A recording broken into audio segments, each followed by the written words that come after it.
اعوذ باللہ من الشیطان الرجیم بسم اللہ الرحمن الرحیم۔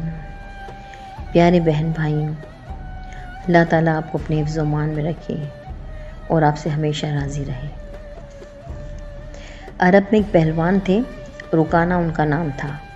وہ بڑے زبردست پہلوان تھے اور مشہور یہ تھا کہ یہ ایک آدمی 1000 آدمیوں سے مقابلہ کر سکتا ہے۔ بہت ہی قوی تھے۔ ان کے بدن کی وزن کی یہ کیفیت تھی کہ اونٹ ذبح کر کے اس کی کھال بچھا دی جاتی اور رکانہ اس پر بیٹھتے اور نوجوانان عرب اس کھال کو کھینچتے تو وہ کھال ٹوٹ جاتی، پھٹ جاتی، مگر وہ حصہ جنبش نہیں کھاتا تھا جس پر رکانہ بیٹھے ہوئے ہوتے تھے۔ حضور اکرم صلی اللہ علیہ وآلہ وسلم نے ان کے سامنے اسلام پیش کیا اور فرمایا، رکانہ آخرت آنے والی ہے، کیوں اپنی عمر ضائع کر رہے ہو؟ اسلام قبول کر لو اور اللہ تعالیٰ کی طرف متوجہ ہو جاؤ۔ انہوں نے کہا، اے محمد، میں نہ تو کوئی عالم اور فقیہ ہوں نہ سمجھدار، میں تو ایک پہلوان ہوں۔ مجھ سے کشتی لڑو، اگر آپ نے مجھے پچھاڑ دیا تو میں آپ کا دین قبول کر لوں گا۔ آپ نے فرمایا، بسم اللہ۔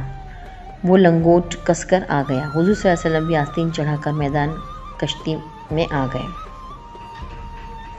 ایک داؤ پیش کے بعد حضور صلی اللہ علیہ وسلم نے اس کی کمر میں ہاتھ ڈالا اور ایک ہاتھ سے اسے اس طرح اٹھایا جسے کوئی چڑیا کو اٹھاتا ہے، اور آہستہ سے زمین پر رکھ کر چھاتی پر بیٹھ گئے اور فرمایا، رکانہ اب کہو۔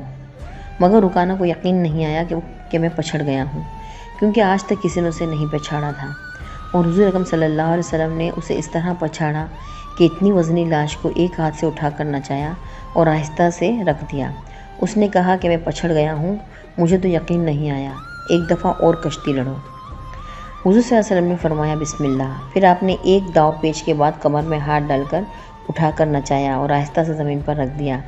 فرمایا، اب بتاؤ، یہی شرط تو ٹھہری تھی کہ تم اگر پچھڑ گئے تو اسلام قبول کر لو گے۔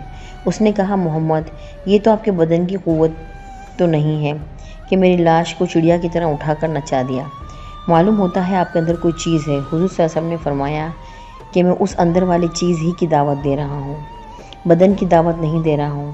چنانچہ رکانہ نے اسلام قبول کر لیا اور اسلام میں پختہ ہو گئے اور بڑے بڑے کام بھی کیے۔ ایک مرتبہ بہت سے چور آئے اور رات کو بہت سے اونٹ بیت المال سے چرا کر چلتے بنے۔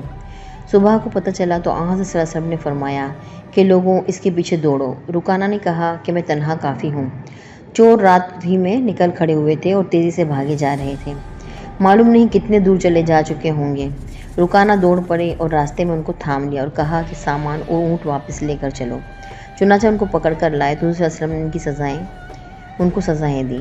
کہنے کا مقصد یہ ہے کہ بہت لوگوں کے دلوں میں حق آ جاتا ہے، مگر اگر تعصب نہ ہو اور واقعی حق طلبی ہو تو حق ضرور کھل کر سامنے آتا ہے۔